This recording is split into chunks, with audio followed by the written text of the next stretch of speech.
Good afternoon, this is the Chorus Call conference operator. Welcome and thank you for joining the Tinexta conference call.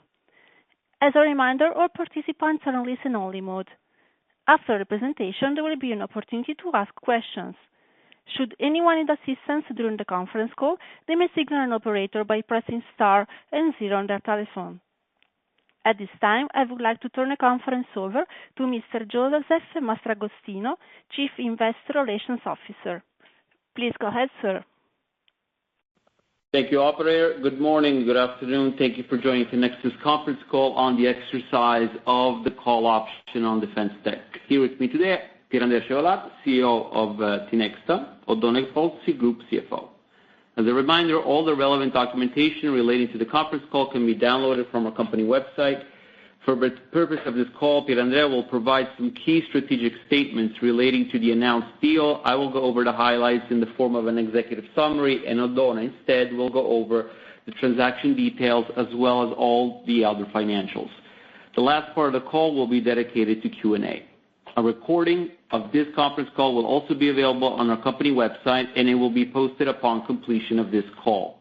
At this point, I will leave it to Pierandrea. Thank you, Joseph. Good afternoon to all of you, and thank you for being here. I am really delighted to announce the exercise of the call option on the reference shareholders for a total enterprise value of 67 million euros. I believe this is a very important step forward for Tinexta's equity story, as the sector remains extremely interesting and very promising. The important deal will allow Tinexta Group to increase its national presence by entering both the public administration and private enterprise segments, increasing the outreach of our cybersecurity operations in Italy. With this additional expansion, we are further consolidating our position and therefore the market by becoming a key industrial player in the cybersecurity space in Italy. DefenceTech is an extremely strategic asset, and we are now exercising the call option at a very attractive valuation, which makes the deal even more attractive also from an economic perspective.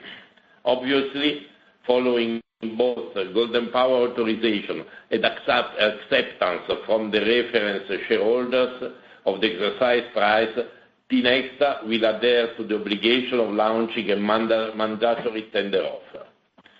By entering Tinexta Group, DefenceTech will be able to further develop its high-value projects already in the pipeline, as well as increase the know-how and offering of Tinexta Cyber. More in particular, we will be able to enter the national perimeter of the cybersecurity, which is an extremely important and distinguishing element that will allow us to be considered among a very selected group of companies. This will give us access to the world of cryptographic solutions for defense applications, where the most advanced technologies are developed, tested, and produced. As you all know, DefenceTech has national security clearance status, and this will guarantee the group not only a preferred access to the public administration channel, but also the opportunity to expand and offer its services to a larger share of clients. Going further, DefenceTech has a series of proprietary cyber products. They will further enhance the product offering of Tinexta Cyber, in particular for dual-use application. Lastly, we are very excited for this decision and believe very strongly in the strengthening of our cyber pole in Italy, which paves the way for possible future collaboration with all the other areas of our business. I leave now the floor to Joseph and Oddone to provide you with further details on the transaction. Thank you very much. Thank you, Pierandrea. Turning to page 4 of the presentation, we have a recap of DefenceTech's announced results From a revenue perspective, in 2023, they reached 22 million, growing 1.4% versus the prior year. On an EBITDA adjusted basis in 2023, they grew 11.9% at 9 million euros. I think it's important to highlight the key strategic margin, which is north of 40%. As a background information, we had presented, obviously, public information related to DefenceTech already when we announced the call option back in December of 22. As you might recall, in April of 23, we did the closing of 20% minority stake in DefenceTech. The company was established in Rome back in 2010. The company creates and certifies systems for the management of classified information aimed at protecting critical infrastructure. Now, as of today, on the bottom right of the slide, you can see what is the actual equity value of the call option, which considers for 100% consideration a payment of 62.3 million. Now, going to page 5, just to clarify to all investors and shareholders and analysts who's buying what. In this case, we remind everybody that it is the cybersecurity business unit that is buying, therefore, via a vehicle, and exercising the so-called call option that we described today. The initial stake was purchased, as we said, closed in April 2023, and the price for the option was already set on 2023 EBITDA adjusted basis times a multiple of 12, plus the pro forma adjusted net financial position. But Oddone will definitely go over all the details. The enterprise value relating to the call option is equal to 67.2 million. Moving on to page 6. So today, the board of directors of Tinexta S.p.A. has decided to exercise the call option on DefenceTech for 2.44 cents per share, or 24.9 million euros. Describing the deal and the structure, as a reminder, on December 29, 2022, Tinexta had signed a binding agreement to purchase 20% stake of DefenceTech Holding S.p.A. via a wholly owned vehicle called Tinexta Defense. The purchase of a minority stake, as you might recall, was priced at 4.9 euros per share. On June 21st, which is today, Tinexta exercised the call option on 40.09% of the share capital, relating to the selling shareholders. As a reminder, the selling shareholders are Comune Impresa and Jeda Europe. The call option price, as we said, is equivalent to adjusted EBITDA 2023 base times 12 plus pro forma adjusted NSP. In terms of next steps, Pierandrea highlighted, but we want to stress the point that the transfer shareholding covered by the Tinexta call is subject to golden power authorization, as well as the process of verifying the exercise price of the Tinexta call by the selling shareholders. Following the transfer of the shareholder, the vehicle Tinexta would hold, again, would hold 60.09% of the share capital of DefenceTech. And this will consequently trigger a takeover bid or public offer to be launched on the whole share capital not owned. As a reminder, following the launch of the takeover bid, the current shareholder, Star Life, comprised of the company's management, had already expressed its intention to A, tender a portion of the shareholding representing about 3% of the issuer share in acceptance to the offer, and following the completion of a successful offer, confer the residual portion of the issuer shareholder in Tinexta Defense. As a result of the transfer, in the event of a successful tender offer, Tinexta Defense would be held by Tinexta as well as Star Life. There is also a put call option in place between Tinexta and Star Life regarding Star Life's stake in Tinexta Defense, which is exercisable by 2029 to be settled in cash at fair market value. Again, call option valued 100% of the equity value is 62.3 million, or equivalent to 2.44 euros per share. Tinexta also estimates that the industrial and commercial synergies obtained at a group level will be able to generate, when fully operational, an additional EBITDA of approximately 2 million euros. Finance is already in place to fulfill both the call option and potential takeover. But Oddone will give you all the details in a bit. Turning to page 7, we all remind the market that we are exercising this call because there's a strategic rationale behind it to add value. And that means enlarging the overall integration of services and infrastructure, strengthen the advisory part of cybersecurity as well as the managed security services. Pierandrea highlighted a very important aspect, which is expand the company's presence in the public administration market, consolidate the presence in the government sector, given that DTH, DefenceTech, is a partner of strategic importance to all national security. And this is a very important element because it's only a few selected number of companies. The acquisition is also strategic in terms of customer package because we will expand the overall customer package for the entire group. Turning to page 8, this is a reminder primarily what DefenceTech is made of. As you might recall, there are 3 business areas: cybersecurity and technology, communication, and microelectronics. The company has 4 operating centers in Naples, Taranto, La Spezia, and Avezzano. The sectors are strategic by definition, and they are defense, space, transport, telecommunications, and finance. At this point, I will turn it over to Oddone, which will go over to the transaction details and financials. Thank you, Joseph. Good afternoon, everybody. So let's move now to page 10. And as envisaged since the early communication about the potential acquisition of DefenceTech, this is a process in 3 steps. Prior to December 2022, the company has a free float of around 28% with other different shareholders. Then when Tinexta acquired the first 20%, the free float went down to 22%, and there were remaining also other shareholders on top of the mix. Now, with the exercise of the call, as pointed out from Joseph, Tinexta will move up to 60.09%.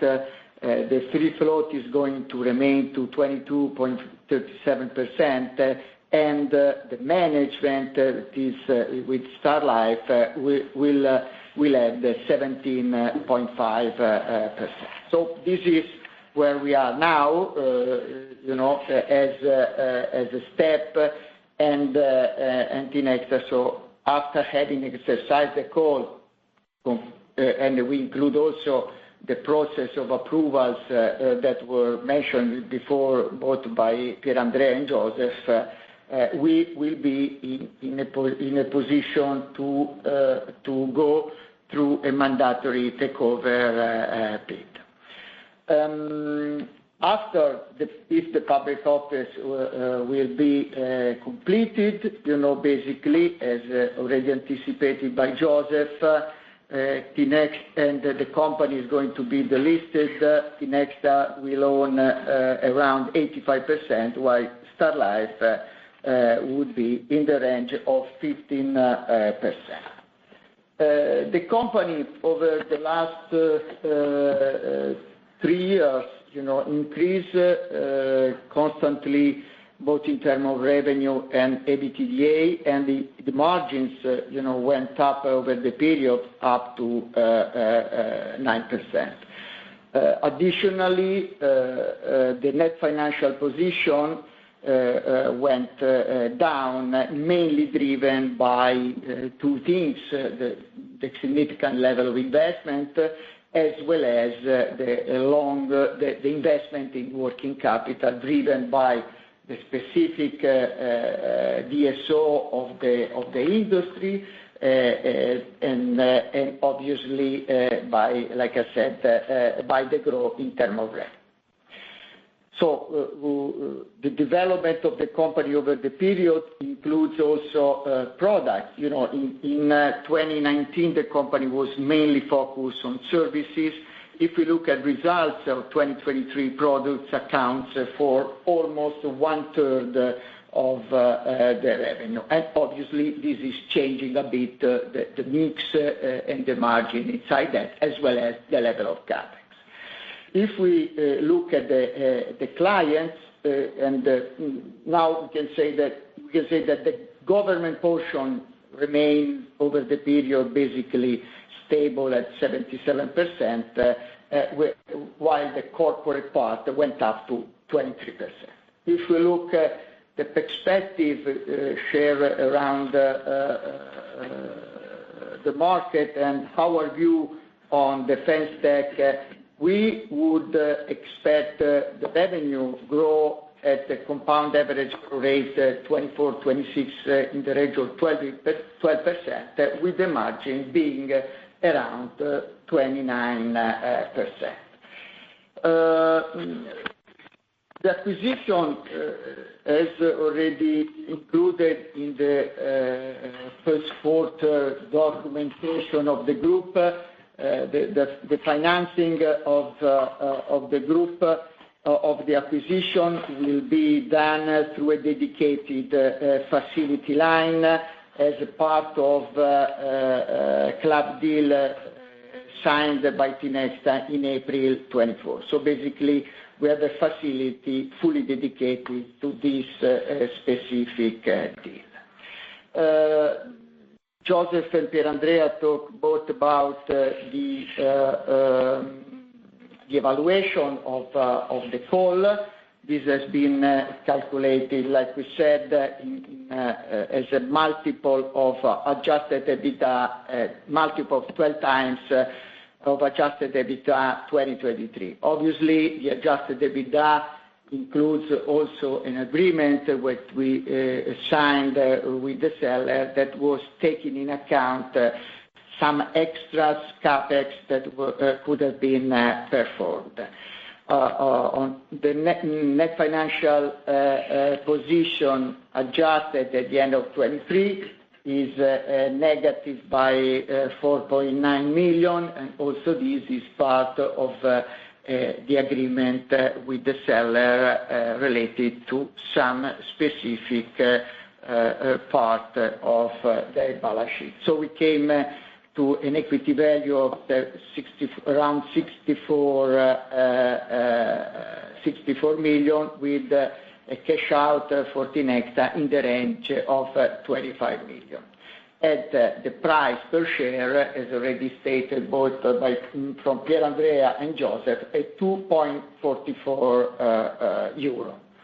Obviously, if you go through considering the valuation blended between the two different steps of our acquisition, the enterprise value on the EBITDA is around 10 times. I leave back to Joseph for closing remarks. Thank you, Oddone. So I'm on slide 14, just to highlight 4 major closing remarks. With the exercise of the call today, we are obviously going a further step in terms of cybersecurity market in Italy with a very bold key strategic player. Another important highlight is the entrance in the national perimeter of cybersecurity and the preferred access that will grant towards public administration. The M&A deal is accretive to the group, strengthening the marginality in the business unit. And lastly, we will leverage on scale for business model expansion. Proprietary dual-use technology, as mentioned by Pier Andrea, extremely important, and a combined network for increased group sales and synergies, the synergies that we also announced today. At this point, I will ask the operator to open up any Q&A that there might be. Thank you. This is the Chorus Call conference operator. We will now begin the question and answer session.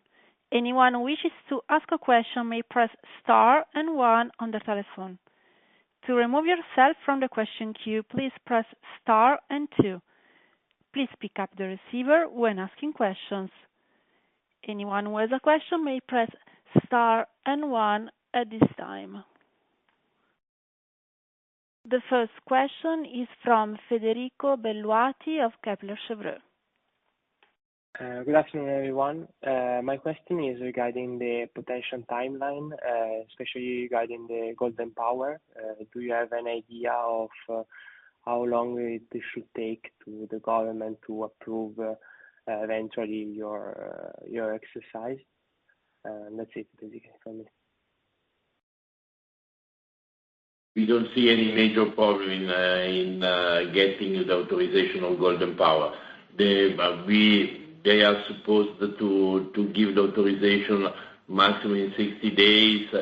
We think it will be a little before. Okay, thank you so much. The next question is from Diego Esteban of Stifel. And then you have new applications. Hi. Anna, can you hear me? We can hear you. Yeah. Okay. Yeah. Hi. So first of all, congratulations for the acquisition to the entire team. I had two questions. One of them is, when you talk about proprietary solutions, do you mean, for example, that they develop their own software, which they can then sell? And then, is there going to be any impact to the NFP of Tinexta from this acquisition, as in for the remaining 40% that you still need to acquire, just to kind of have, if you can give us some color on that.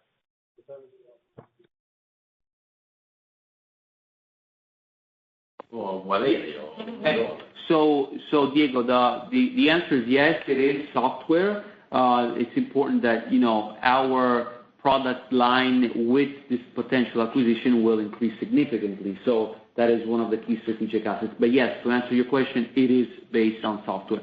Then you had a question on NFP, right? Could you please repeat it? Is it on the 40%? What were you saying? Yeah. So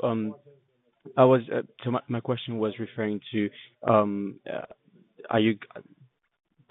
to acquire the remaining 40%, should we also take into consideration some kind of put call options that might impact the NFP in the future or not? What do you mean impact? Should we take in consideration what did you say for the 40%? Yeah. So the acquisition of if you have some put call options for the remaining 40%, such as when you have done with other previous acquisitions of private companies. No, absolutely.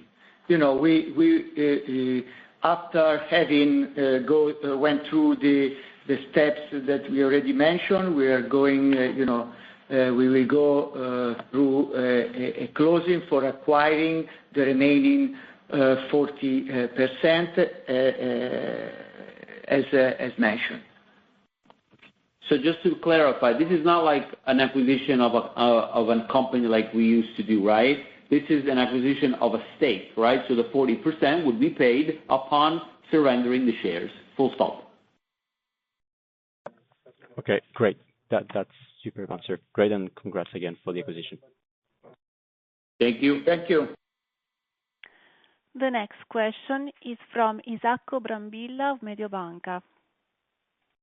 Hi, good afternoon, everybody. 3 quick questions from my side. First one is for Oddone. You mentioned the theme of extra capex. Is this the only driver for the difference between the 5.6 million euros EBITDA on which you base the calculation for DV and the 9 million euros reported in 2023 by DefenceTech? So if you can elaborate a bit more on this, and if you can confirm that going forward, once we will have to consolidate DefenceTech, we should take 9 million euros as the base in terms of EBITDA contribution by DefenceTech into Tinexta perimeter. Second question is on the financing cost. In the presentation, you mentioned attractive spreads. If you can elaborate a bit more on this, just give a sense of the range of total cost of financing of the new facility lines. Last question is on potential full impact on NFP. Have you done any internal assessment of the total potential cash out in case of full acceptance of the tender offer and where pro forma net financial position may land? Isacco, thank you for your question. Yes, obviously, it's a listed company, so we went through an agreement we had with the seller, where obviously, as a normal protection, we decided together to have in some adjustments based on potential variation in CapEx compared to what planned. So obviously, we took the balance sheet results and we applied what agreed on the CapEx. Nothing different. So, on a pro forma basis, I would say that if I should consolidate on a pro forma basis DefenceTech on Tinexta would be at 9 million. That's it. Obviously, this has adjusted EBITDA, obviously not reported, because that the reported is slightly different. This is.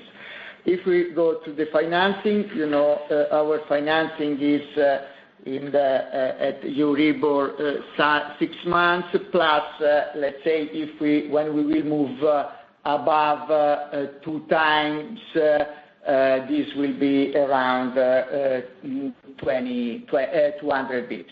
And then we are scaling down and scaling up at different step level, as we already published in our Q1 report. If we move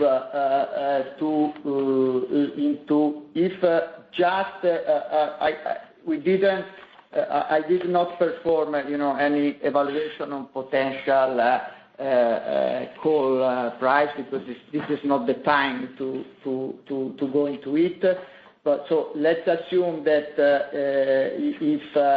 if on a pro forma basis we have to include the 63% of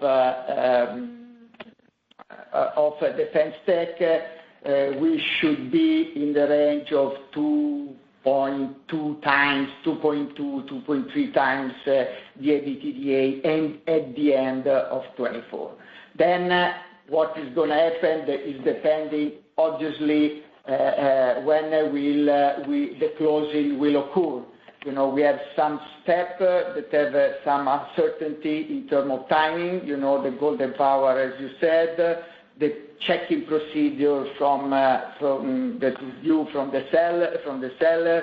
So it depends how much in terms of EBITDA we brought, and on top on the net financial position, we will see when the mandatory takeover will take place. But in any case, as already shared with the market, when with the analysts or investors, one was already mentioned, we do not expect to go far north of 2 times the EBITDA for the consolidated group, including DefenceTech.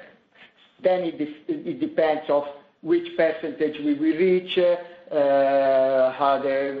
what would be the call, the takeover, whatever. But not significantly north of 2 times. 2.5 times. Sorry. Very useful. Many thanks, Oddone. Pleasure. The next question is from Luigi De Bellis of Equita.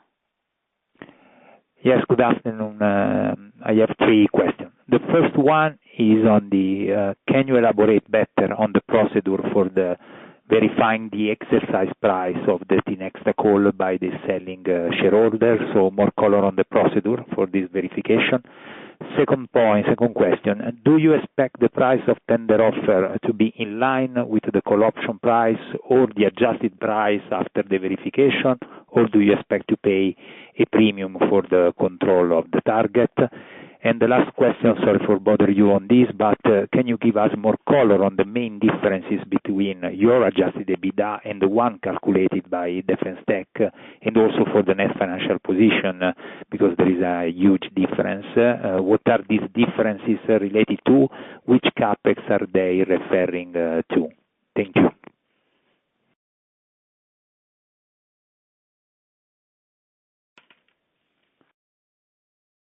If we move to the first question, the procedure, I would not say a procedure. We say it's a standard and normal process in every, M&A deals.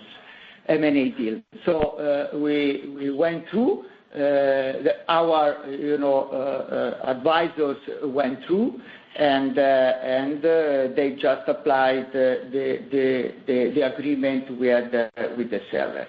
As I already mentioned, and I have no other details, we agreed given the significant amount of capex in the historic trend of DefenceTech, we agreed between purchasers and seller an amount as a limit, and then if the extra amount would have been in place, there was a ratio of deductibility.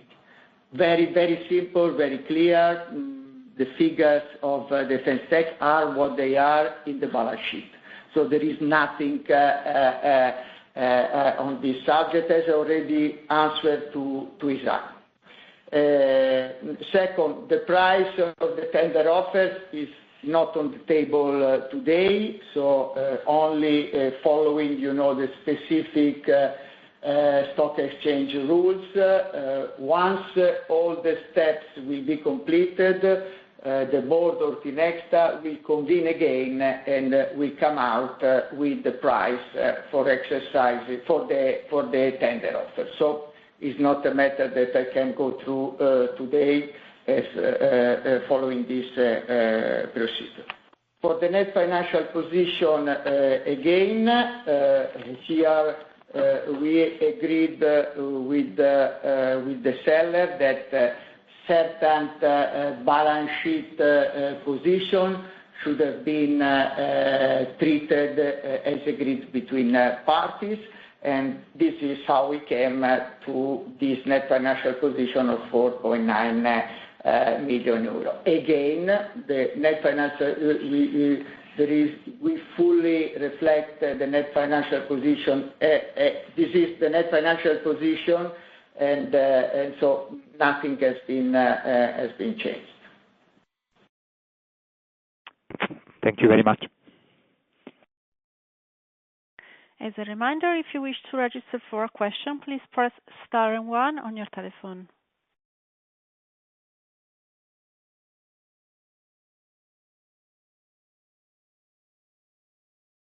The next question is from Carlo Maritano of Intermonte. Good afternoon, everyone. I just have one question on the outlook for DefenceTech. So you indicate a 12% CAGR. I'm not sure I understood the margin trajectory you expect. The 29% is EBITDA margins. In this case, why the margin should be lower compared to the 35 to 40% registered in the last 3 years? Thank you.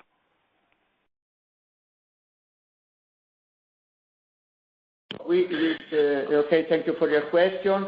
We do expect this as a revenue mix over the period, so nothing specifically different.